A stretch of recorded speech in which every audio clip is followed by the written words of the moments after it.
Bismillahirrahmanirrahim. Assalamualaikum warahmatullahi wabarakatuh. Waalaikumsalam Waalaikumsalam warahmatullahi warahmatullahi wabarakatuh. wabarakatuh. Alhamdulillahirabbil alamin wa bihi nasta'in ala umuri dunya waddin wa ala alihi wa ashabihi ajma'in. Eh, Sahabat-sahabat majelis kaul yang dirahmati Allah, wabil khusus spesial kepada Profesor Suteki, Al-Ustadz Farid Wasdi dan yang lain-lainnya. Alhamdulillah ini malam mingguannya bisa via Zoom, jadi saya juga ikut merasa ya belum belum tua-tua amat, tapi ya alhamdulillah jadi ikut jadi gaul mudah-mudahan. Saya kebagian untuk memberikan perspektif tentang Islam. Kalau bicara fikih itu kaku, nek wis gak cocok ambil fikih yo batal gitu, kira-kira begitu.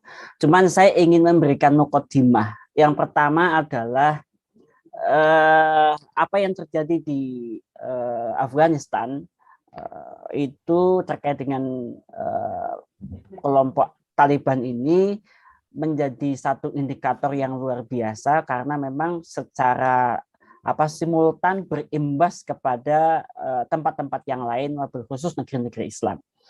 Yang pertama saya ingin berikan catatan, ini adalah indikator yang baik. Kenapa? Karena ternyata tubuh umat Islam itu masih hidup, masih ada saraf yang nyambung gitu. Karena memang di dalam satu hadis misalkan salah satu karakteristik dari umat Islam itu kan misul jasad, ya, seperti satu jasad, ya. Idastaka minhu udwun, ketika tubuh itu sakit maka tada'alahu syairu jasadi, maka dia akan sakit semuanya, ya. Jadi ibaratnya kalau tubuh yang sehat kan begitu, jadi selalu respon, kakinya nginjek paku maka mulutnya menjerit, matanya keluar air, tangannya responsif, ngusap-ngusap atau gimana lah, itu menandakan tubuhnya sehat. Ini juga menandakan bahwa memang syuur, ya, persaudaraan itu masih ada. Sebagaimana ada hadis juga yang menyebutkan man asbahama wa malam yahtam bi amril muslimin falaysa minhum. Siapa-siapa muslim, ngaku muslim, bangun subuh tidak pernah mikirin umat Islam, maka dia bukan termasuk kaum muslimin. Maka ketika peristiwa yang terjadi di Afghanistan terkait dengan perebutan kekuasaan dan kita membaca Taliban sepertinya akan berkuasa, dan itu direspon oleh dunia Islam dengan gegap gempita, plus dan minusnya, maka ini menjadi indikator bahwa insya Allah umat Islam itu masih ada saraf yang menghubungkan, ya, antar satu tempat dengan tempat yang lain. Itu yang pertama. Yang kedua, barangkali ini terkait dengan pertanyaan bagaimana sikap kita menghadapi situasi itu, gitu. Karena ini perspektifnya Islam, maka sebagai seorang muslim itu kita harus punya ukuran, punya meterannya, gitu. Kalau ditanya misalkan, Ustadz, itu rumahnya bagus apa tidak, gitu, maka harus ada pembanding, gitu, maka baru kita bisa mengukur bagus atau tidak. Ustadz, itu misalkan ganteng apa tidak, misalkan, itu harus ada ukurannya sehingga nanti kita bisa menetapkan itu baik atau tidak baik dan seterusnya. Maka terkait dengan apa yang terjadi di Afghanistan atau termasuk kepada peristiwa-peristiwa politik di negeri Islam yang lain, umat Islam itu harus punya tolak ukur, dan tolak ukur yang khas adalah memang perspektif Islam, sehingga nanti kita tidak kecelik, kita ini tidak ketipu. Nah, umat Islam itu berkali-kali ketipu. Saya begini, ya mohon maaf saja saya harus sampaikan, misalkan saya dulu itu termasuk pengagum berat Ayatullah Khomeini, ya, karena di kacamata saya peristiwa revolusi Iran tahun 78, 79 kalau tidak salah itu begitu luar biasa. Dan sosok Ayatullah Khomeini dengan jubah kebesarannya itu membangkitkan ghirah waktu itu. Sampai ketika saya kuliah di Bogor itu, di IPB itu saya pasang di belakang. Saya belum tahu waktu itu siapa Ayatullah Khomeini dan kemana orientasinya. gitu. Sehingga ya saya pasang aja sampai kemudian saya mendapatkan maklumat atau ya informasi tentang Ayatullah Khomeini yang memimpin revolusi Iran. Termasuk ya apa yang terjadi pada mungkin tahun 2004 atau 2003 tentang ISIS ya. Banyak pihak yang euforianya itu luar biasa dan saya bisa memahami umat Islam yang secara umum dalam kondisi tertindas, dalam kondisi terpojok, dalam kondisi yang tidak baik, ketika mendapati informasi, kabar, kegembiraan pasti senang, pasti bangga gitu loh. Hanya ketika kemudian euforia ini tidak diimbangi oleh pemahaman yang cukup, itu bisa jadi kita ketipu.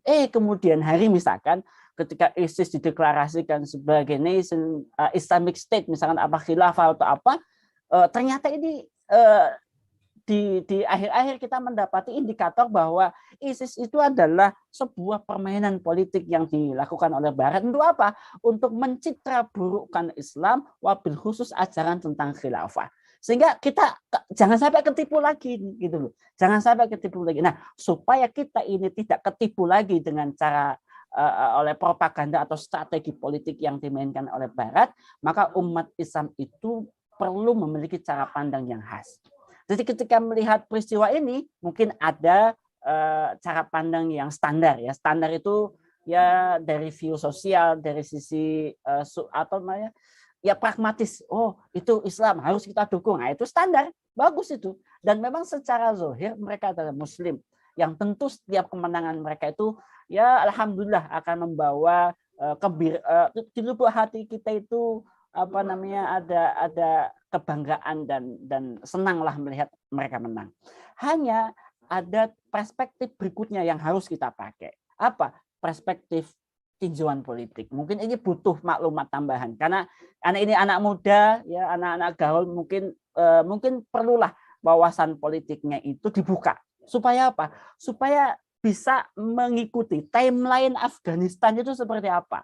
Gitu. Peristiwa apa yang mendahului kenapa ada proses ini? Kenapa begitu cepat?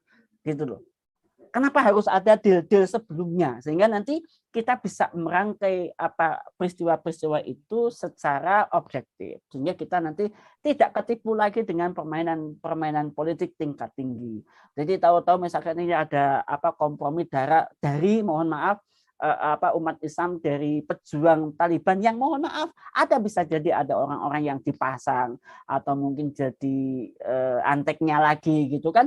Orang-orang kafir itu selalu begitu. Mereka itu akan berusaha menyiapkan orang begini, orang begitu yang pada akhirnya juga akan bisa membelokkan orientasi perjuangan umat Islam.